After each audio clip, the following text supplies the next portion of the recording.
Have you ever wondered what really happens to a soul in the first year after leaving this world? Is it already in heaven, enjoying the beatific vision? Does it still need to pass through the purifying fire of purgatory? Or sadly, do some souls lose themselves forever? These questions are unavoidable, and deep in our hearts, we all want a clear answer. You know, there's something that keeps me up at night sometimes. It's thinking about my loved ones who've passed away. Are they okay? Are they at peace? Or are they waiting, hoping someone will remember them in prayer? Saint Faustina Kowalska, the messenger of divine mercy, received visions so powerful and moving that they still shake the church today.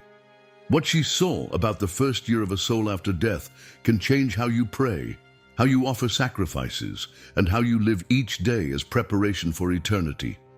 My dear friends, if these revelations touch your heart today, I want you to do something special. In the comments below, write the name of someone you've lost, someone you want to remember in prayer. Let this video become a living memorial, a united cry of love that reaches beyond the grave. But here's what's incredible about Saint Faustina's visions. She didn't just see glimpses of the afterlife.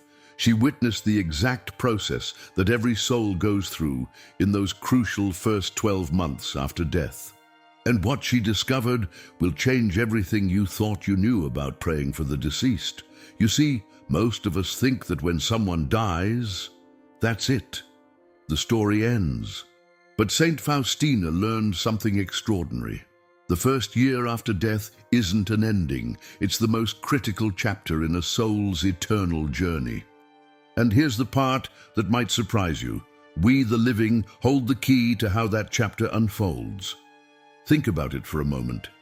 Right now, as you're watching this video, there might be souls counting on your prayers. Souls who knew you, loved you, shared meals with you, laughed with you. They can't help themselves anymore. They can't earn their way to heaven through their own actions. They're completely dependent on the mercy of God and the charity of those they left behind. This isn't just beautiful theology, folks. This is reality, as revealed through one of the most trusted mystics in church history. Saint Faustina wrote in her diary that the moment someone dies, the soul immediately finds itself before the mystery of God. There's no pause, no waiting room. Eternity begins in an instant. And what happens in that first year?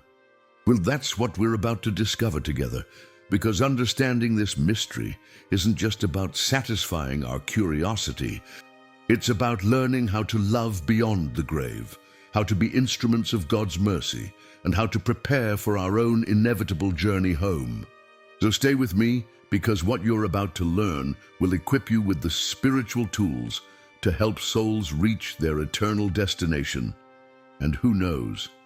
The name you write in the comments today might be the very soul that Saint Faustina is interceding for right now in heaven. Now let me tell you what Saint Faustina witnessed that changed everything she thought she knew about death and the afterlife.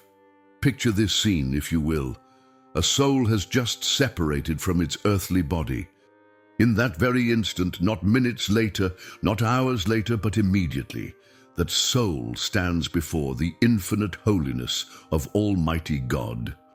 Saint Faustina described this moment with such vivid detail that it's impossible to read her words without feeling your heart race. She wrote that the light of God's presence is so brilliant, so pure, so overwhelmingly perfect that it reveals to the soul everything it ever did, everything it failed to do, and everything it could have been. Imagine that for a moment. Every secret thought, every hidden motive, every missed opportunity for love, all of it exposed in the blazing light of divine truth. But here's what's remarkable about Saint Faustina's vision. She saw that even souls destined for heaven, souls that lived good, faithful lives, often fell to their knees in that first moment, not in terror, but in profound humility. They suddenly understood the gap between their imperfect love and God's perfect holiness. They saw clearly how much purification they still needed before they could stand in the presence of the Lamb. You know what this reminds me of? It's like when you think your white shirt is perfectly clean until you hold it up to fresh snow. Suddenly, you see stains and yellow spots you never noticed before. That's what happens to a soul when it encounters the pristine holiness of God. What seemed good enough on earth suddenly appears desperately in need of cleansing. Saint Faustina witnessed souls crying out in that initial moment, not in despair, but in desperate hope. They pleaded for mercy, begged for purification, and here's the crucial part: they called out for the prayers of those they'd left behind on earth. Even the souls who had lived remarkably holy lives found themselves saying, "Lord, I am not worthy, but please let the prayers of my loved ones help me become worthy." But what about those souls who weren't ready at all? Saint Faustina saw something that should make all of us pause and reflect deeply. She witnessed souls who had lived in serious sin, souls who had turned their backs on God's grace, facing that same brilliant light. For them, it wasn't just humbling, it was devastating. They saw not only what they had done wrong, but what they had rejected. They saw the love they had spurned, the graces they had ignored, the chances for conversion they had wasted. What struck Saint Faustina most powerfully was how each soul's response in that first moment determined everything that followed. Those who threw themselves on God's mercy, who acknowledged their need for purification, who called out for help, these souls, even if they had to endure purgatory, radiated a kind of hope that was beautiful to behold. Think about your own loved ones who have passed away. Right now, as I'm speaking these words, they might be in that process of purification, sustained by hope, comforted by the knowledge that God's mercy is greater than all their sins combined. But they're also waiting, my friends. They're waiting for us to remember them, to offer our prayers, our sacrifices, our small acts of love on their behalf. Saint Faustina learned something else that should change how we think about death forever. That initial encounter with God isn't just a judgment, it's also an invitation. God shows each soul exactly what it needs to become perfect, exactly what stands between it and eternal happiness. And then, in His infinite wisdom, He provides a way for that purification to happen, often through the prayers and sacrifices of those who are still living. This is why the first year after death is so crucial. It's not arbitrary tradition that the Church emphasizes prayers for the deceased during this period.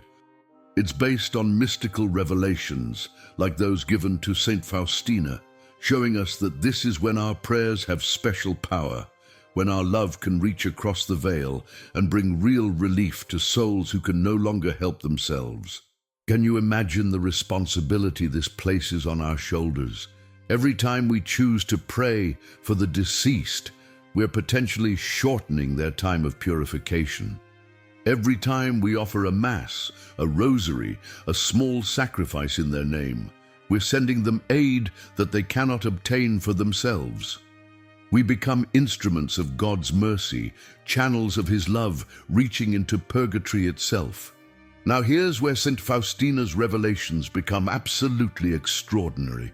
She discovered that during the first year after death, the prayers of the living possess a special, almost supernatural power.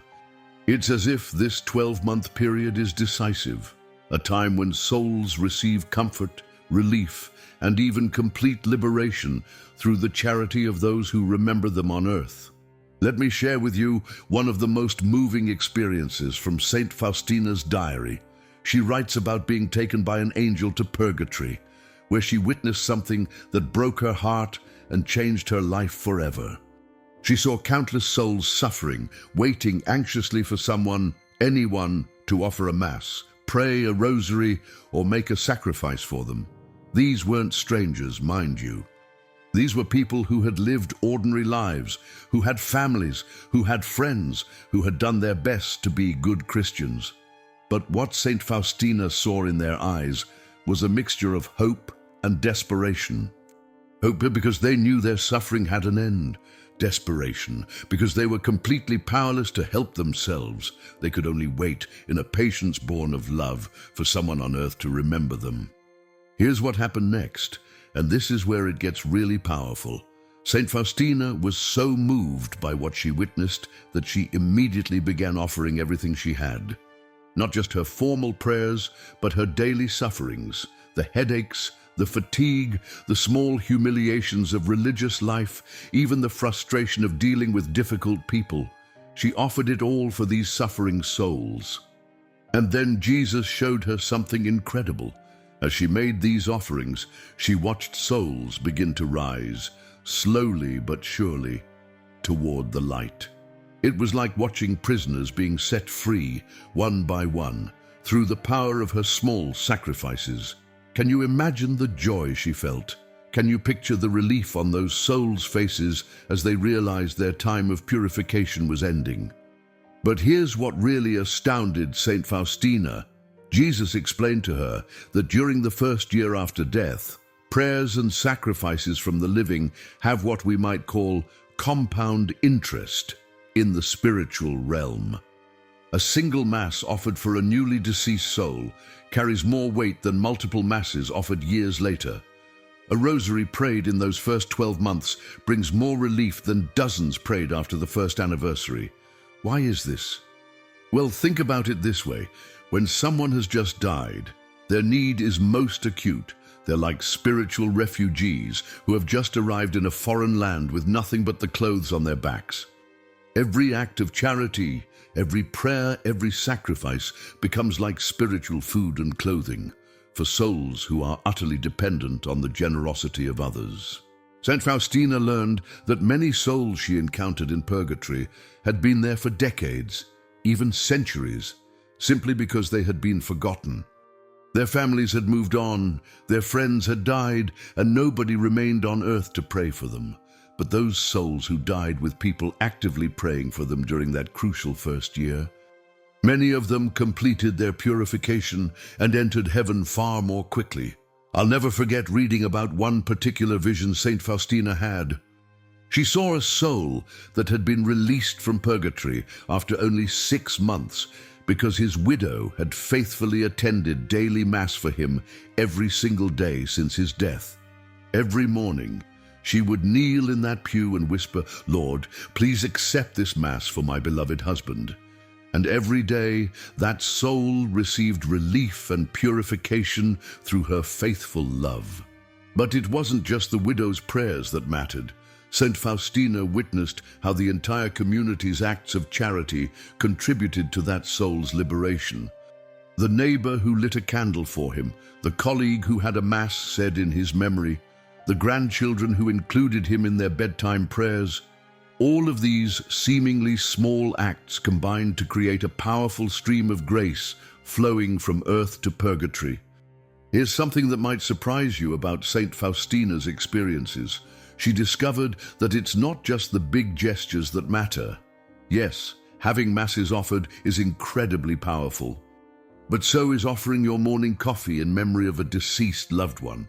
So is choosing to forgive someone who hurt you and offering that act of mercy for the soul of someone who has died. So is visiting a sick neighbor and uniting that act of charity with your prayers for the deceased. What Jesus showed Saint Faustina is that love doesn't end at the grave.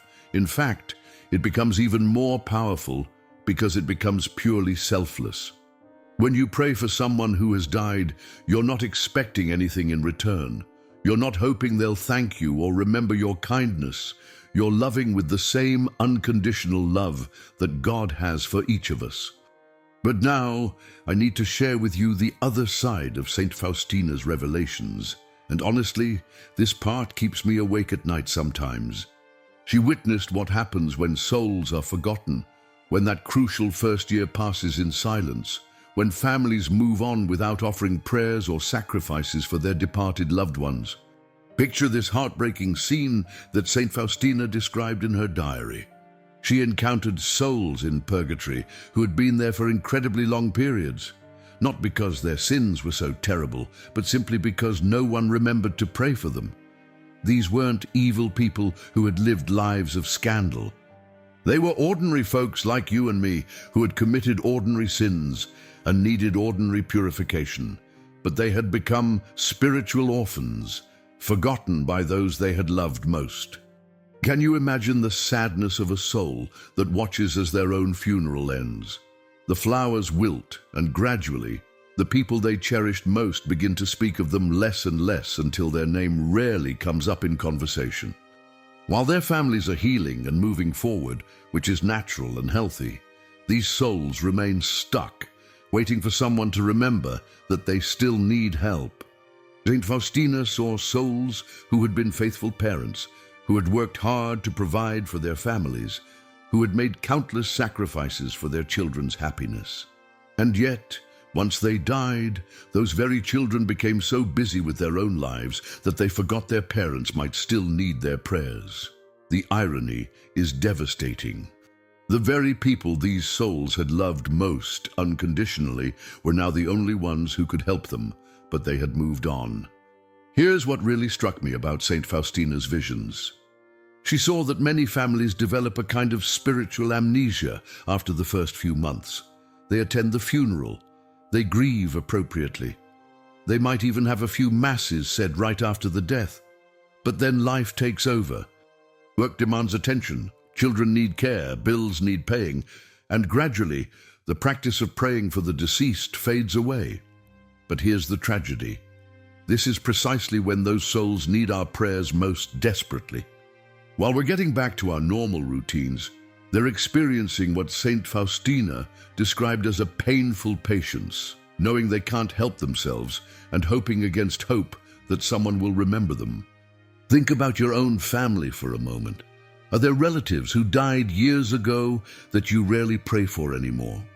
Maybe a grandparent who passed when you were young, or an uncle you were close to, or even a parent whose memory has become more of a pleasant recollection than an active spiritual relationship.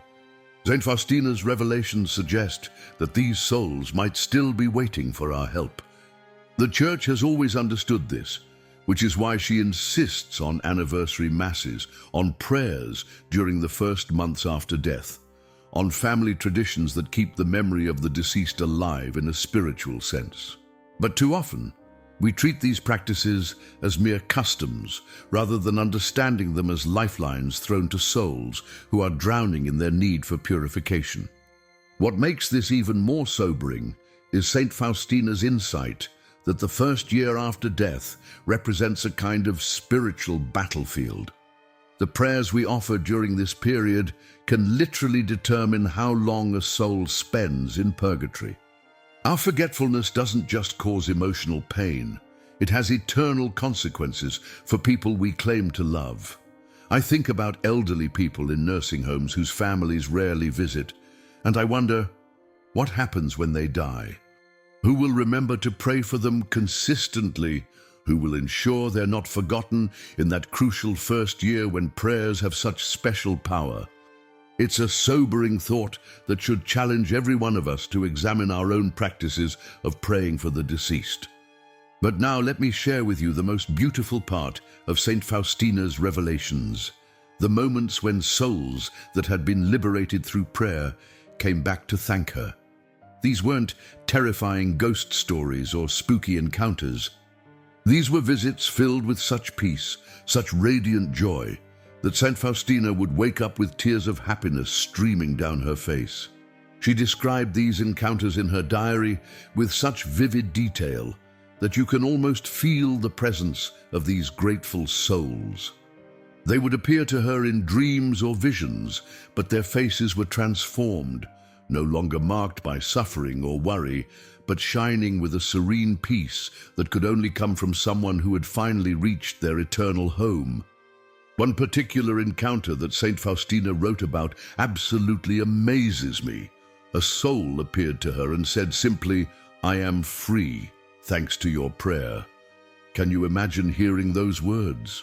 Can you picture the indescribable joy of knowing that your small sacrifice, your daily offering, your faithful remembrance had literally helped someone enter heaven? Saint Faustina said this joy was so intense that it surpassed any earthly happiness she had ever experienced. What struck her most about these grateful souls was their appearance. They weren't weak or diminished by their time in purgatory. Instead, they radiated strength and beauty that seemed almost too wonderful for human eyes to behold. Their gratitude wasn't desperate or needy. It was the pure, overwhelming thankfulness of someone who had received an incredible gift and wanted to acknowledge the giver. But here's what really moved Saint Faustina. These souls didn't just thank her and disappear. They promised to pray for her in return. Imagine that. Souls who had just entered heaven, who now had direct access to the throne of God, promising to intercede for the person whose prayers had helped them get there. It's like the most beautiful circle of love you could ever imagine. She wrote about one soul who had been particularly grateful, who told her, "Your small sacrifices shortened my purification by years. Every time you offered your morning headache for my intention, every time you smiled when you felt like complaining, every time you chose patience over frustration, all of it reached me like cool water to someone dying of thirst."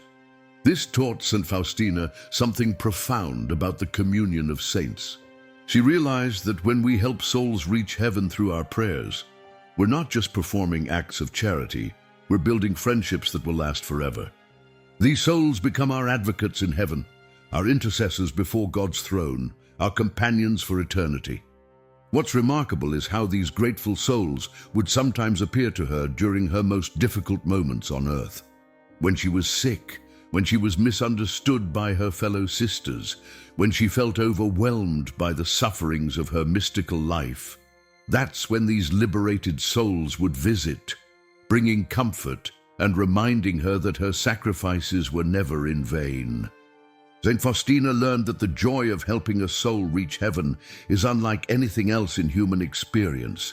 It's pure, selfless love, rewarded with pure, grateful love. It's the kind of happiness that makes every sacrifice worthwhile, every prayer meaningful, every small offering significant. This joy, she said, gave her the strength to continue offering her entire life for the salvation of souls. So now you might be asking, this is all beautiful, but what exactly should I do? How can I help the souls of my departed loved ones? Well, Saint Faustina received very specific instructions from Jesus about the most effective ways to aid souls in purgatory, especially during that crucial first year. First and foremost, have masses offered for your deceased loved ones. Saint Faustina learned that the Holy Mass is the most powerful prayer we can offer for the dead.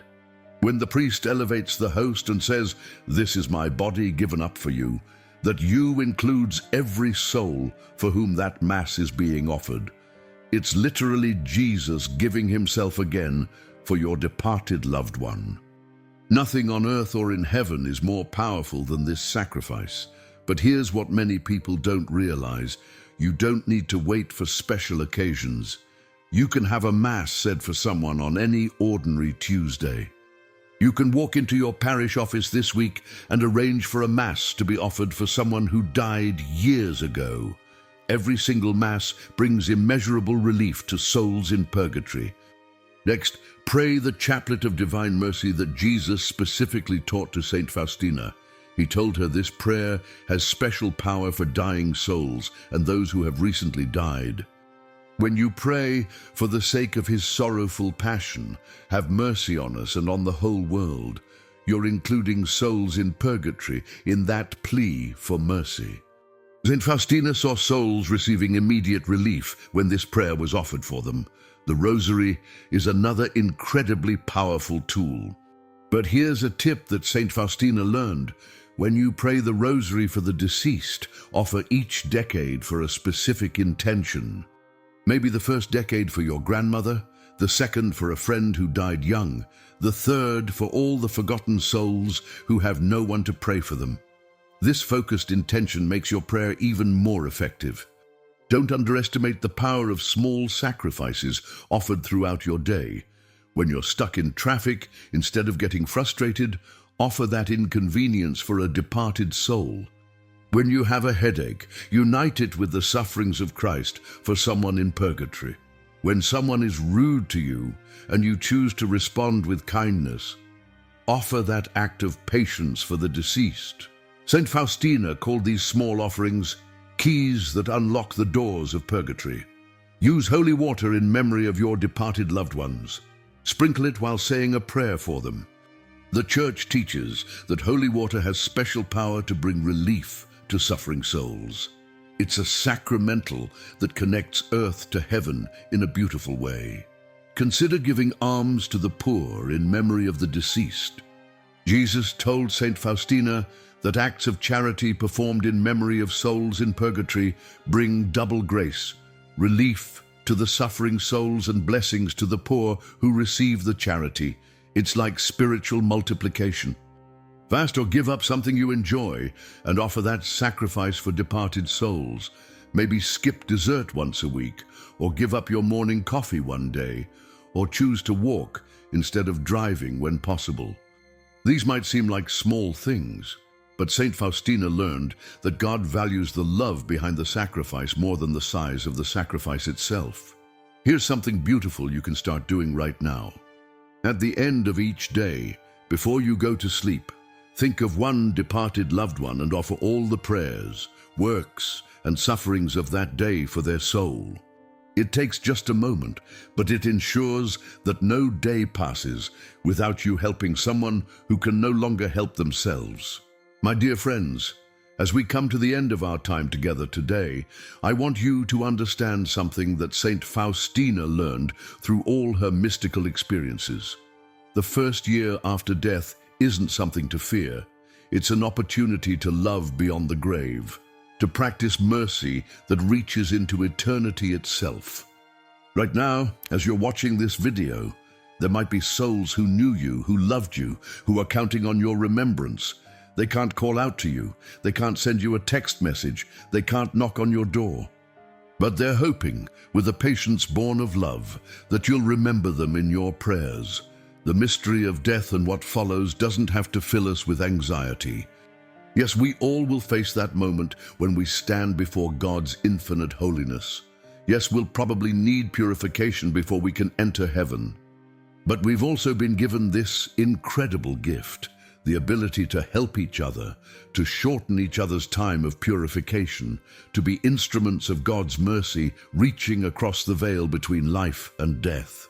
I want you to do something special right now. In the comments below, write the name of someone you've lost, someone you want to lift up in prayer. Let this video become a living memorial where we remember together, where we unite our voices in love for those who have gone before us. When you write that name, you're not just leaving a comment. You're performing an act of love that reaches into eternity. But don't let it end there. Share this message with your family and friends. There are people in your life who have lost loved ones, who need to be reminded that death isn't the end of love, that prayer is the language that speaks beyond the grave. Together, we can ensure that no soul is forgotten, that no one suffers longer than necessary because they lack someone to pray for them. Remember what Saint Faustina learned. What you do today for others will be what others do for you tomorrow. One day, you too will need these prayers. You too will depend on the charity of those you leave behind. The mercy you show to souls in purgatory today is the mercy you're storing up for your own eternal journey. The Church teaches us that we're all connected in the beautiful communion of saints, the living, the dead, and those already in heaven. When we pray for the deceased, we're not just being kind, we're participating in God's own work of salvation, becoming partners in His divine mercy. So don't let the first year of your loved ones pass in silence. Don't let their memory fade into mere nostalgia. Keep them alive in your prayers, in your sacrifices, in your daily offerings to God. Because love doesn't end at the grave. It just takes on a new, more beautiful form. If this message has touched your heart, please give it a thumbs up and subscribe to our channel. Together, we're building a community that remembers, that prays, that loves beyond death itself. God bless you all, and may the souls of the faithful departed through the mercy of God rest in peace.